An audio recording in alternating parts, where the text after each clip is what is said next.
Pemirsa, calon Wakil Presiden Republik Indonesia nomor urut 2 Mahfud MD berjanji akan melunasi utang para petani dan nelayan di Indonesia, serta akan terus berjuang memberantas korupsi.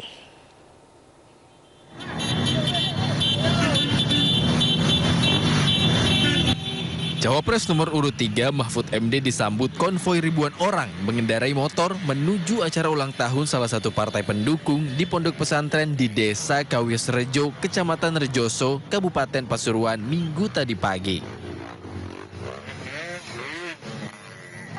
Cawapres nomor urut 3 ini didoakan para ulama menjadi pemenang dalam pesta demokrasi 14 Februari mendatang. Dalam pidato kebangsaannya, Mahfud MD berjanji akan melunasi seluruh hutang para petani dan nelayan yang ada di Indonesia. Mahfud juga menegaskan akan terus memberantas korupsi di Indonesia jika terpilih menjadi wakil presiden bersama Ganjar Pranowo. Insya Allah kalau kami terpilih akan membebaskan seluruh hutang petani dan nelayan yang sekarang menunda. Setelah dari Pasuruan, siang ini Mahfud dijadwalkan ke Batam dan di sore hari akan kembali ke Jakarta untuk bersiap mendampingi Ganjar Pranowo menuju lokasi debat terakhir. Ya, sementara itu di Kabupaten Bekasi, pemirsa, calon Wakil Presiden nomor urut 2 Gibran Rakabuming Raka mengajak pendukungnya mempertebal kemenangan di wilayah Jawa Barat.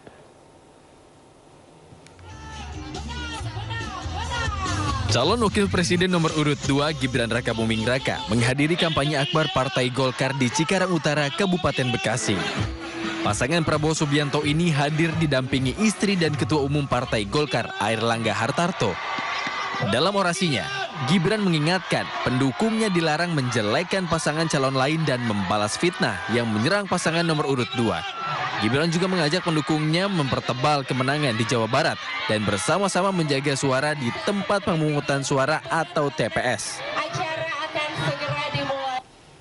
Ya, sementara itu pemirsa, istri dari calon presiden nomor urut 1 Ferry Farhati menghadiri acara reuni akbar Fatayat Nahdlatul Ulama di Kabupaten Pasuruan, Jawa Timur.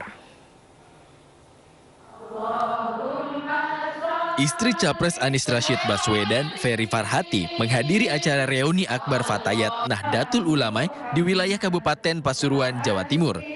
Ratusan emak-emak antusias dan menyambut kehadiran istri dari calon presiden nomor urut 1, Anies Baswedan, yang didampingi mantan Ketua PWNU Jawa Timur, Kiai Haji Marzuki Mustamar. Bahkan, kehadiran Ferry Farhati disambut meriah peserta, mulai dari minta foto bareng dan bersalaman. Usai menghadiri reuni akbar Fatayat Nahdlatul Ulama di Pasuruan, Ferry Farhati melanjutkan agenda meninjau UMKM bordir di Bangil, Kabupaten setempat.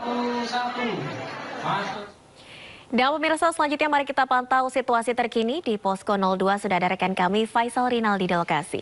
Selamat sore Faisal, silakan dengan laporan Anda bagaimana situasi terkini di sana. Ya baik, selamat sore Valeri dan juga pemirsa. Memang untuk situasi terkini di Rumah Kartanegara nantinya paslon nomor urut 2 Prabowo Subianto dan juga Gibran Rakabuming Raka akan berangkat bersama-sama menuju venue debat terakhir Pilpres, yakni berada di JCC Senayan, Jakarta. Nah, dari pantauan kami di sini saat ini memang berbagai relawan yang menamai mereka adalah Gerakan Motor Gibran memang saat ini sudah berada di Rumah Kartanegara yang nantinya akan mengawal bersama-sama Prabowo Subianto dan juga Gibran Rakabuming Raka menuju ke JCC Senayan, Jakarta. Dan memang tadi kami memantau di sini para relawan tersebut beriringan secara konvoi menggunakan sepeda motor datang ke Rumah Kertanegara pada pukul kurang lebih sekitar pukul 4 sore tadi, Valeri.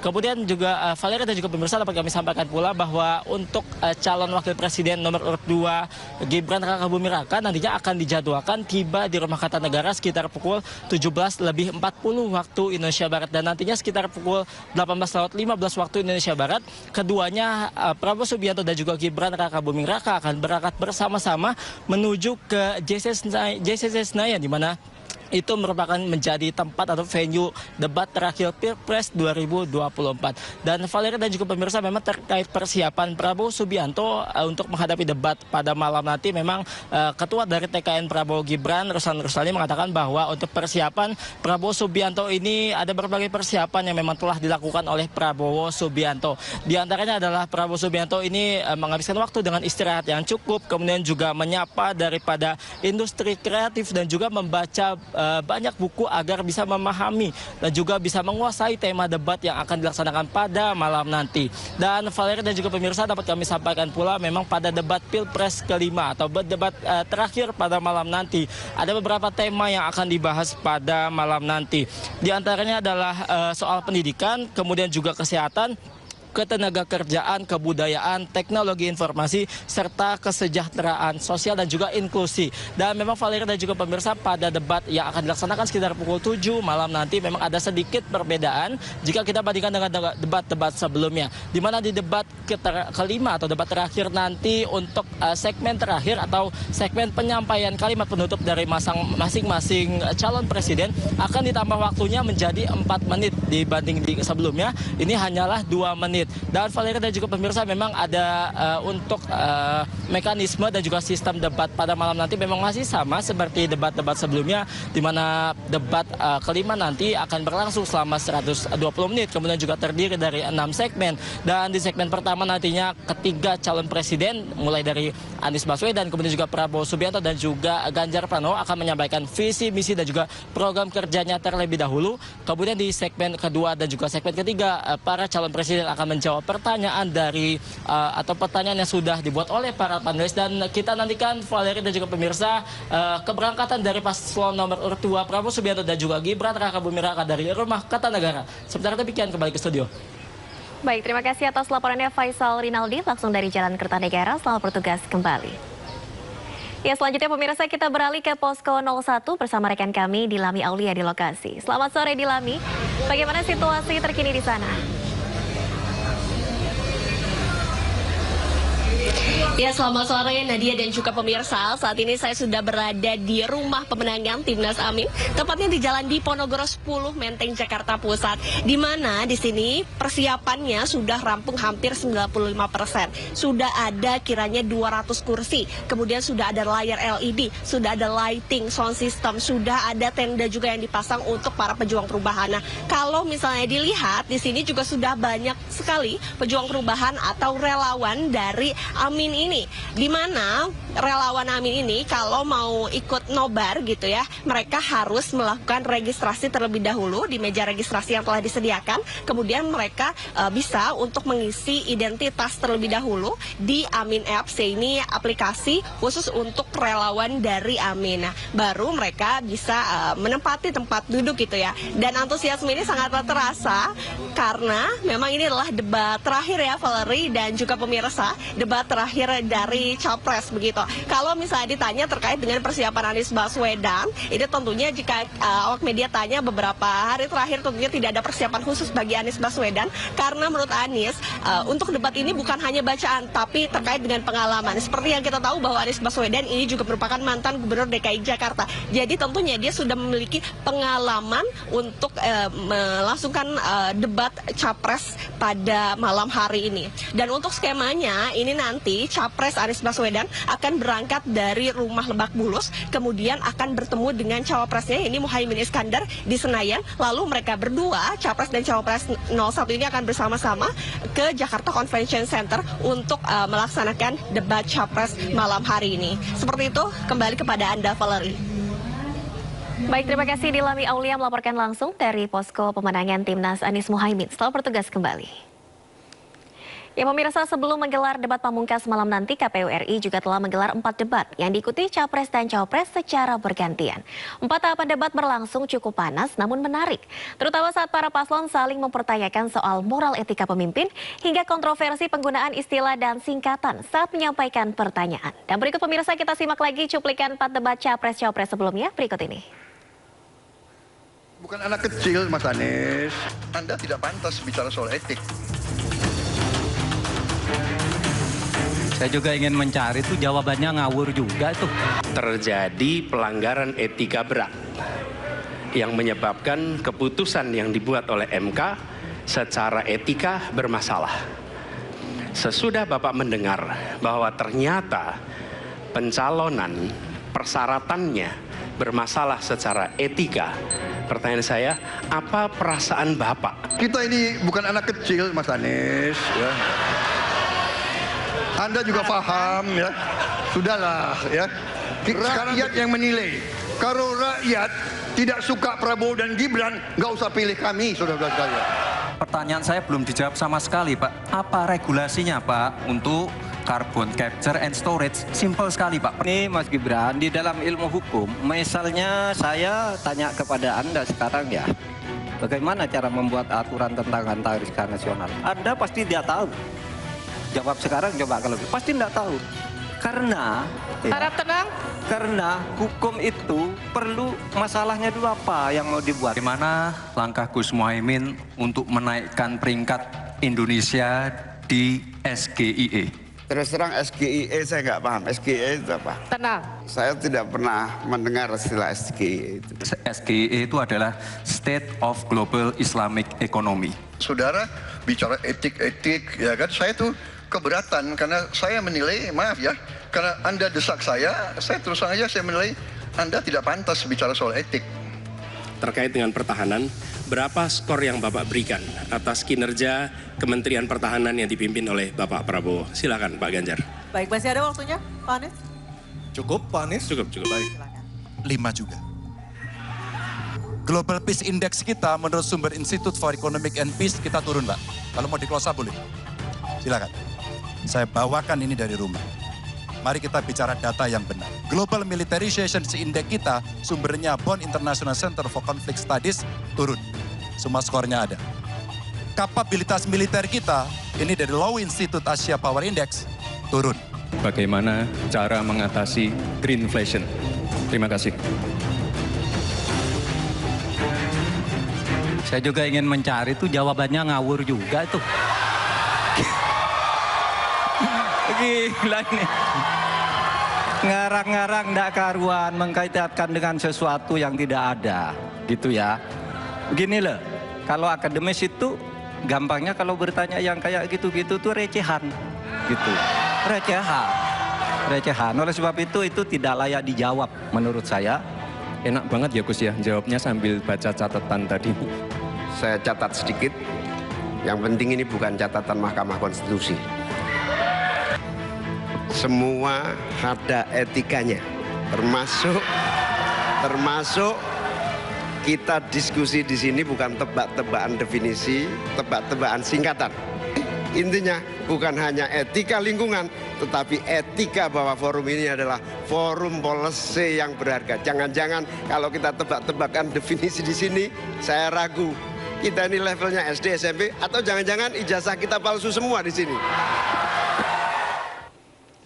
Dan pemirsa, kita akan bahas bagaimana dinamika dalam debat kelima dan terakhir untuk calon presiden 2024 bersama pengamat politik Pangi Syarwi yang telah hadir bersama kami di studio sore hari ini. Selamat sore Bang Pangi. Sore Mbak. Iya Bang Pangi. Apa kabar Bang? Kabar baik. Kabar baik, alhamdulillah. Bang Pangi, tadi kita melihat cuplikan dari 4 debat sebelumnya. Ini kan banyak sekali dinamika ya Bang, dari saling sindir, ada gimmick, kemudian juga istilah asing, bahkan ada juga yang saling memberikan penilaian kepada salah satu paslon. Bang Pangi melihat dinamika dari keempat debat terakhir ini bagaimana? Apakah malam nanti ini masih mungkin akan ada kejutan-kejutan seperti ini Bang Pangi? Ya paling tidak malam nanti apakah akan ada masih gimmicknya masih berlebihan atau akan dikurangi? Atau nanti lebih aspek pendalaman gagasan, pikiran, visi misi, programatik, atau nanti terjebak lagi kepada sesuatu yang jebakan pertanyaan-pertanyaan yang sekedar hanya istilah, menguji kosakata dan seterusnya. Jadi atau juga nanti debat ini juga akan bagaimana mempengaruhi sentimen psikologi ya, maksudnya ada yang nanti ketika orang melihat seolah terzolimi, diserang, dikeroyok, kemudian nanti orang akan melihat sedih melihat Pak Prabowo atau siapa nanti, sehingga orang akhirnya jadi sempatik kan gitu. Jadi ketika kelihatan kok Pak Prabowo seperti mau menangis gitu ya. Jadi debat kita jadi memang Indonesia ini Mbak Fareli memang aneh, unik ya, unik pemilihnya. Debat itu tidak menjadi faktor penentu sebetulnya ketika memang orang Indonesia perilaku pemilih lebih cenderung senang juga gimmick gitu ketimbang gagasan ya betul-betul kepada konsep tadi. Apakah pertama karena pendidikan mereka yang masih 12% itu tamatan kuliah, karena lebih dominan signifikan tamatan SD, bahkan ada yang tidak sekolah, atau karena memang penghasilan mereka masih jauh di bawah 700.000, hampir 78%. Jadi kita berharap kalau di Amerika ya, kalau kita lihat debat-debat itu kan pengaruhnya besar sampai 30% ya. Mereka betul-betul tarung pikiran, gagasan, tarung bebas pada narasi, kemampuan memberikan harapan dan kinerja. Tapi di Indonesia kadang-kadang kita melihat debat itu dianggap bagi calon-calon itu ada calon-calon tertentu nggak terlalu efektif, nggak terlalu besar gitu. Jadi mereka menganggap Indonesia, rakyat ini pemilihnya itu cenderung lebih senang kepada hal-hal yang lebih konkret seperti BLT. Mereka senang bansos, langsung dapat raskin, dan mereka senang dengan bantuan yang cenderung transaksional pragmatis. Sehingga bisa Mbak Paren bayangkan ya, misalnya ini soal bagaimana di MK meloloskan Gibran sebagai, dalam orang asing juga pernah bilang ya, anak haram konstitusi gitu kan, bini-binian luar. Tapi itu tidak menjadi perbincangan penting bagi publik. Buktinya sentimennya publik masih menilai Pak Prabowo masih layak gitu. Gibran masih layak di tengah isu dinasti politik, isu isu inkonsistensi, kemudian abuse of power, kemudian isu penyalahgunaan fasilitas negara. Kemudian terkadang masyarakat melihat kok itu jadi isu langitan, isu elit, dan tidak menggerus elektabilitasnya. Akhirnya apa yang terjadi? Dengan cara masyarakat yang dianggap berpikir pendek, singkat, pragmatis dan transaksional, akhirnya hal-hal konsistensi soal moral, bagaimana prinsip-prinsip aspek memegang konstitusi, menjalankan amanat konstitusi, prinsip-prinsip kesetaraan, freedom, kebebasan, dan lain-lain tidak menjadi penting. Nah, debat kali ini kan sebenarnya temanya cukup banyak ya, temanya sangat besar sekali. Ada isu pendidikan, ada kesejahteraan, ada isu kesehatan, ada isu, ya banyak isu lah yang saya lihat untuk perdebatan malam ini. Nah, apakah betul nanti calon presiden ini akan serius untuk mengupas isu itu? Atau nanti akhirnya mereka juga lebih senang ya udah gimmick-gimmick saja gitu. Kembali ke gimmick ya Bang ya. Kembali ke gimmick, bukan pada pendalaman, pada gagasan kan konsep. Karena disesuaikan juga dengan segmen pemilih Indonesia yang memang kadang-kadang susah diajak berpikir untuk berat kan. Hal-hal yang substansial. Makanya yang viral di TikTok, di platform-platform digital itu Mbak Paren ya, di platform-platform media sosial itu kan cenderung hal-hal yang sederhana, yang lucu-lucu, yang gimmick. Justru yang inti-inti gagasan itu nggak menjadi atensi mereka kan. Nah, ini yang menjadi tantangan challenge kita ke depan, bahwa memang debat itu akhirnya ada pengaruh tapi nggak signifikan. Tapi ada juga mengatakan mazhab kedua itu adalah Gen Z milenial kita kan angkanya 53%. Nah, Gen Z dan milenial usia 17 sampai 39 tahun ini kan termasuk pemilih yang sangat kritis. Pemilih yang rational choice dalam pendekatan mazhab Michigan. Pemilih yang punya preferensi politik yang cukup memadai, dan mereka mandiri, otonom, dan tidak taken for granted. Mereka tidak mudah ditaklukkan oleh money politik uang. Mereka tidak mudah untuk kemudian dikasih sembako seperti BLT, raskin, atau bansos, kemudian mereka berganti pilihan. Belum tentu. Apalagi mereka adalah pemilih yang betul-betul sangat kritis kan. Nah, kalaulah memang semua pemilih Gen Z milenial itu adalah pemilih yang kritis, harusnya berpengaruh dong terhadap debat. Ternyata Gen Z milenial ini juga signifikan pengaruhnya lebih banyak kepada gimmick ketimbang pendalaman atau gagasan. Itu juga tantangan challenge kita untuk menghadapi konteks sekarang. Sehingga memang saya mencermati adanya suara mahasiswa, suara kampus hari ini, panggilan muazin kebangsaan tentang konsistensi moral, ada praktek perilaku penyimpangan di dalam konteks pranata tata pemerintahan, presiden sebagai kepala negara, presiden sebagai kepala pemerintahan, apakah itu juga akan ngefek atau itu juga akan dijadikan isu langitan atau isu yang tidak grassroots? Karena isu grassroots itu bagi masyarakat, mungkin pasangan yang hari ini sedang rajin melakukan penyaluran bansos, BLT, raskin yang kita tahu ya Mbak Parelin, tidak main-main ya. Anggaran bansos kita hari ini itu saja kan, itu kan masuk kepada program perdebatan malam ini, yaitu soal kesejahteraan sosial. Nah, bansos itu guyonan yang diguyur ya untuk memberikan 20 juta pemberi manfaat, itu angkanya nggak main-main, 498 triliun. Itu setara dengan anggaran COVID kita 2020 sampai 2022. Yang pada waktu itu banyak orang yang kehilangan mata pekerjaan, pemutusan lapangan pekerjaan sepihak, dan ada yang meninggal. Nah sekarang untuk tahun ini, bansos yang dikucurkan, yang diguyurkan, itu 498 triliun. Nah kalau itu digunakan paket lengkap ini dalam konteks untuk aspek-aspek kepentingan elektoral, untuk menggendong salah satu calon presiden, terlalu mahal Mbak. Paketnya bukan hemat lagi, paket lengkap ini. Untuk menjadikan seorang presiden kemudian pajak kita, uang kita dihabiskan untuk membayar ini, terlalu mahal. Belum lagi BLT.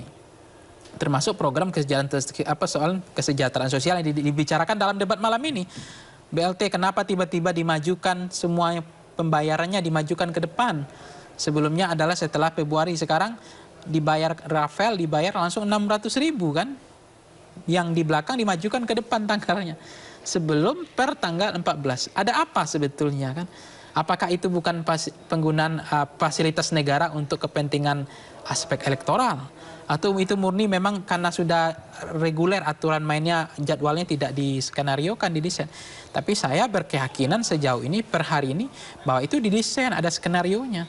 Yaitu bagaimana kemudian menjadikan program-program pemerintah itu dikaitkan dengan kepentingan aspek elektoral untuk salah satu atau keuntungan bagi kelompok atau golongan atau hanya keluarga tertentu saja. Yang menjadi polemik belakangan ini ya Bang Iya, Fani ya. itu yang kita sangat sayangkan. Tetapi itu fakta hari ini yang kita tidak bisa bantah, bahwa kesejahteraan sosial itu kan sebenarnya kebijakan pemerintah, bukan kebijakan individu. Tidak boleh diklaim atau dipersonalisasi atau dipersonifikasi untuk kepentingan salah satu calon presiden atau wakil presiden. Kan bisa saja kenapa nggak menteri sosialnya saja yang langsung bagikan misalnya. Kenapa tiba-tiba anggaran bansos yang selama ini dikelola oleh Kementerian Sosial, tiba-tiba anggaran budgetnya itu posnya pindah gitu. Ada apa sebetulnya? Tiba-tiba anggaran hari ini ASN mau dinaikkan gajinya misalnya. Itu musim pemilu. Jadi tanda-tanda pemilu udah makin dekat itu biasanya orang udah mulai religius, kemudian gaji-gaji udah mulai naik gitu kan. Dan ada kebijakan-kebijakan yang mungkin kemudian ada sekarang aneh ya, kenaikan TNI Polri gajinya, pensiunan, ya kan, kenaikan hari ini. Termasuk KPPS gaji yang luar biasa. Bahkan berarti kita tidak penting, bukan kita tidak berpihak pada rakyat kecil. Itu bukan berarti kita setuju saja bahwa pemerintah memang harus membantu orang-orang yang lemah, kan itu tugas negara melindungi segenap tumpah darah Indonesia. Tapi ingat, jangan sampai ini ya itu harus dihentikan, bahwa ini tidak boleh disalahgunakan. Nah, saya mencermati banyak gelagat bau amis yang arahnya itu disalahgunakan, yang itu hanya menguntungkan segelintir atau beberapa orang atau kelompok orang, yang dana yang kian begitu besar ini digelontorkan untuk pemenangan salah satu calon presiden. Nah, isu kesehatan itu kan juga menarik malam ini. Misalnya isu kesehatan itu yang menarik BPJS misalnya. Berapa hari ini orang yang menunggak tidak sanggup bayar iuran BPJS ya. Dan mereka kalau ingin berobat harus melunasi dulu kan. Itu kan banyak, hampir berapa juta gitu yang sampai sekarang mereka nunggak preminya. Harusnya kan memang kalau memang orang miskin semua, kan jangan hanya orang miskin, orang menengah pun sekalian, kalau negara sanggup APBN-nya fiskalnya bagus, ya nggak perlu ada premi-premi, nggak ada iuran-iuran bulanan, ya sakit diobati oleh negara kan, tinggal ngasih KTP. Dalam konteks ini maksudnya apa? Bahwa negara tidak boleh berbisnis untuk rakyat, persoalan kesehatan. Kalau kemudian BPJS menyatakan bahwa negara rugi, BPJS rugi, itu kan nggak pas, nggak fair. Memang tugas negara ini, apalagi yang udah jatuh miskin, ya kalau diminta lagi iuran kan keterlaluan. Kalau sekarang ini sama aja dengan asuransi biasa Mbak, kita yang bayar bulanan, kalau kita nggak ada tunggakan, kita nggak bisa sakit, nggak bisa diobati kan gitu, sama saja. Jadi bukan BPJS bantuan ini seperti asuransi gitu asuransi ya, akhirnya bukan perlindungan proteksi terhadap warga negara yang dilakukan dan menjadi tugas negara, enggak. Nah belum soal pendidikan kita kan kian hari makin mahal. Subsidinya orang masuk sekolah sekarang makin mahal, baik pendidikan SD, SMP, apalagi perguruan tinggi. Dan itu hari ini sudah privatisasi kan, difrivatkan semua. Dulu masih ingat Mbak, saya masuk kuliah aja di tahun 2005 aja itu masih bisa 2,5 juta gitu kan. Kalau sekarang sudah 30 juta, 35 juta. Jadi menurut saya sudah terlalu liberal, terlalu kapitalis, bahwa kok kian hari pendidikan makin diprivatisasi gitu, digunakan untuk kepentingan hanya untuk persoalan pendapatan gitu. Jadi negara juga harus memikirkan kenapa biaya pendidikan kian hari makin mahal.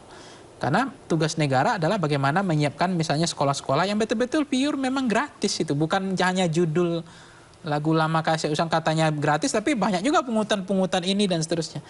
Kemudian soal hari ini Mbak bisa bayangkan ada yang terjerat pinjol kan, itu kan harus dibahas. Mereka tidak sanggup bayar uang semester kan. Ada yang kemudian sekarang di luar negeri nasibnya juga terancam karena katanya LPDP mau diputus dan seterusnya. Jadi ya, apalagi kemarin isu kampus yang justru bekerja sama dengan pinjol ya, dengan bunga yang justru fantastis ini malah dan ini tidak meringankan. Ini sudah menurut mahasiswa. saya kalau ada memang ada pinjol yang bekerja sama dengan kampus untuk pembayaran ini sudah kondisi yang sudah memperhatinkan ini Mbak. Pada level yang menurut saya sudah di batas toleransi menurut saya. Jadi harusnya kan negara ikut terlibat. Jadi bukan menjadi negara penjaga malam kan, antara ada dan tiada. Tapi kondisi yang seperti hari ini, negara hadir untuk melindungi bagaimana setiap orang punya hak untuk mendapatkan pendidikan yang layak.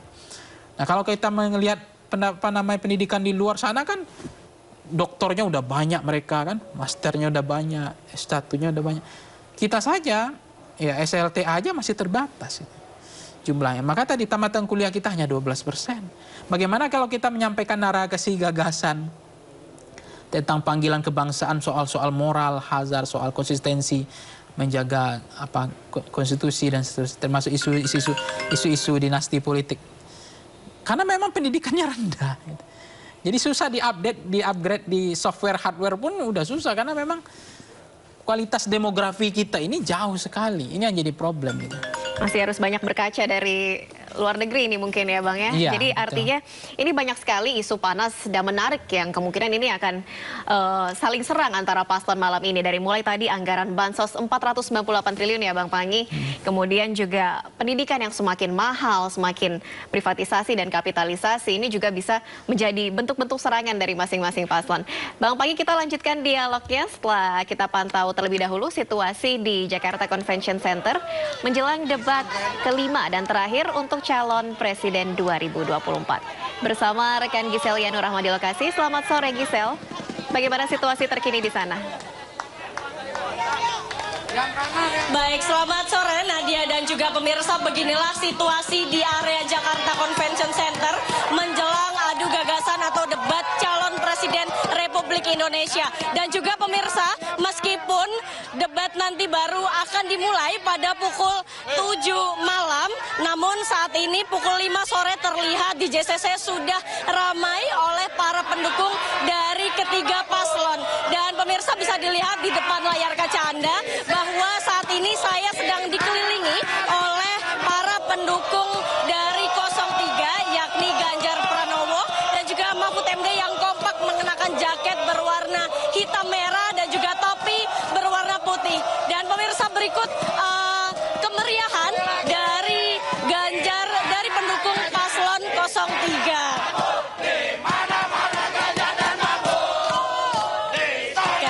Dan pemirsa, tentunya dengan ramainya pendukung paslon, saya akan mengajak Anda untuk melihat bagaimana ketatnya pengamanan dari area Jakarta Convention Center ini, yang bisa dilihat bahwa tentunya personil kepolisian yang diterjunkan lebih banyak, yakni hampir 3.000 personil gabungan yang terdiri dari Mabes Polri, Polda Metro Jaya, Polres Metro Jakarta Pusat, TNI, Pemda DKI, dan juga instansi terkait. Serta pemirsa, personel yang terlibat ini mengamankan di beberapa tempat seperti di lobi, kemudian area JCC, dan juga kawasan area GBK Senayan.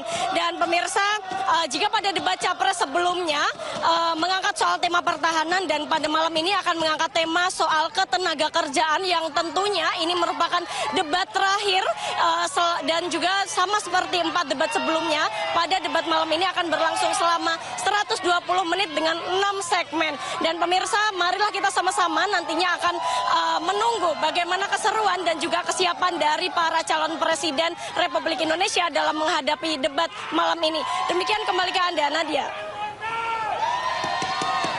Baik, terima kasih Gisel Yanur Rahma atas laporan langsung dari JCC Senayan Jakarta. Selamat bertugas kembali.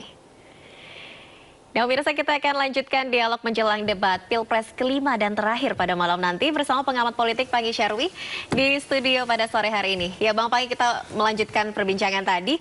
Bang Panggi, tadi kan Anda menyebut kalau di Amerika Serikat memang debat Pilpres ini berpengaruh bahkan hingga 30%. Tapi kalau di Indonesia tidak terlalu, karena justru yang dimakan oleh masyarakat ini justru gimmick-gimmick ya Bang, tapi tidak termakan oleh isu dan gagasan yang disampaikan masing-masing paslon. Nah, kira-kira debat terakhir malam nanti Bang Panggi, seberapa besar pengaruhnya terutama untuk bisa memenangkan hati masyarakat yang masih undecided voters dan swing voters mungkin? Ya, sebenarnya begini Mbak Peri, bahwa memang debat ini akan berharap ada pengaruh kepada merubah pilihan yang mantap pun masih bisa berubah, strong voter bisa berubah, migrasi. Termasuk undecided itu bisa berubah pilihan dan termasuk yang swing ya, yang mengayun. Tapi juga ada yang sebenarnya pemilih kita yang menunggu, mereka sebetulnya sudah punya preferensi. Jadi debat itu hanya mereka ingin melihat atau mengambil sesuai dengan jeroan selera mereka. Sebenarnya mereka sendiri sudah punya pilihan, tapi debat ya mereka ingin melihat aja dan itu disesuaikan kembali kepada selera yang mereka ingin tahu gitu saja. Nah, debat-debat yang konteks sekarang sebetulnya memang kita melihat misalnya setelah debat pertama ya, itu saja itu memang ada pengaruh terhadap misalnya pasangan Anies Baswedan. Itu cenderung sejak itu posisi beliau sudah bisa menyalip Mas Ganjar pada waktu itu ya. Nah, walaupun masih di rentang range margin of error, tetapi debat itu dikatakan tidak berpengaruh, saya katakan juga tidak seperti itu secara total. Karena kalau memang pemilih rasional kita makin tinggi, jumlahnya hari ini sudah 60%, yang preferensi menjatuhkan pilihan politiknya karena soal kompetensi, soal programatik, soal kapasitas, soal visi misi, dan seterusnya. Kemudian mereka juga melihat menjatuhkan pilihan politiknya karena penampilan debatnya, good looking, kemudian bagaimana mereka gimmicknya, bagaimana kemudian mereka memberikan jawaban-jawaban, memberikan harapan dan janji. Jadi dalam konteks ini kalau kita katakan debat itu tidak berpengaruh juga enggak juga, tetap ada pengaruhnya. Dan debat ini juga penting supaya kita tahu ketika mereka berdebat makin kita paham nih janji-janjinya kan, bisa kita catat, kita notifikasi janji, kita ingatkan kembali, kita harus konfirmasi, harus kita validasi dan verifikasi kemudian janji-janji mereka. Karena ini secara nasional ya, mereka akan ditonton, disaksikan. Jadi debat itu untuk semakin debat ini makin banyak, maka kita makin banyak mencatat semua janji-janji politik yang mereka sampaikan. Jadi artinya kalau dalam konteks ini kita memahami betul bahwa debat itu menjadi pilihan yang sebetulnya ditunggu-tunggu juga oleh masyarakat. Karena ada juga masyarakat yang sejauh ini belum menentukan pilihan politiknya. Mereka masih secara turn out, mereka hanya menunggu debat ini selesai. Kemudian baru mereka akan menjatuhkan pilihannya kemana. Selain ada juga yang menunggu masa kampanye, ada juga mereka menunggu bantuan uang dan sembako. Ada juga mereka akan memilih yang tadi undecided itu akan menjadi strong voters nanti sebelum H-1 ke TPS misalnya. Nah, dalam konteks seperti ini, debat ini akan menjadi faktor kunci penentu, apalagi ini debat pamungkas. Yang menjadi kekuatan di dalam debat itu kan sebenarnya bukan orang menyaksikan atau menonton debat, Mbak. Tapi kalau Gen Z milenial misalnya ya dari awal mereka nanti potongan-potongan video tadi yang menjadi gimmick-gimmick tadi itu kemudian viral ya. Kemudian itu sampai ke kelompok Gen Z milenial, mereka banyak juga preferensi politiknya kan kepada media sosial, platform-platform digital. Nah, itu artinya apa? Bahwa di potongan itu tentu akan ada mengelola emosi mereka. Mereka akan melihat mana calon presiden yang mau berpikir keras, bekerja keras untuk menyampaikan pikiran dan gagasannya. Mana calon presiden yang hanya menyerang secara personal dan seterusnya. Jadi saya pikir untuk sampai seperti negara-negara maju memang belum ya. Tetapi paling tidak kita bisa melihat nanti semua janji-janji mereka. Kita akan lihat kepiawaian kemahiran mereka dalam mengelola emosi mereka. Bahkan kemudian kita kelihatan kemarin ada calon wakil presiden yang gimmicknya terlalu berlebihan. Ya. Justru apakah akan terulang lagi ya, Bang Panggi, sentimennya jadi negatif kan Mbak ya. Jadi itu intinya sih sebenarnya kita tunggu saja malam ini. Ini adalah debat pamungkas, debat terakhir yang sedikit banyaknya saya masih yakin bahwa debat itu akan berpengaruh, terutama pengaruhnya terhadap pemilih yang rasional ya. Iya, apalagi isu yang akan dibahas malam nanti ini cukup krusial karena tentang Iya. kesejahteraan rakyat. Tentunya ini akan berpengaruh besar bagaimana nantinya 14 Februari akan memilih siapa masyarakat Indonesia.